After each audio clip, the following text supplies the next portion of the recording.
after hernia surgery, it is really important to avoid heavy lifting.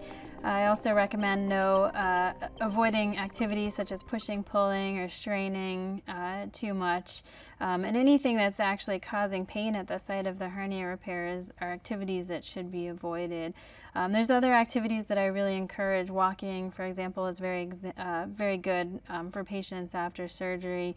So after hernia surgery, recovery time also varies based on how big the hernia was and the exact location.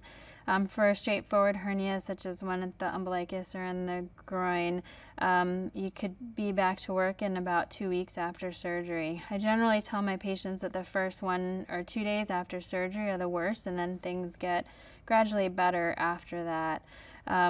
We do generally recommend no heavy lifting, and the period of time for no heavy lifting varies based upon what kind of hernia you have and where it is located. For the larger hernias, those sometimes require a stay in the hospital. Again, some of that is dependent on location of the hernia and how in-depth it was for repair. A lot of it has to do with pain control and tolerating food after surgery.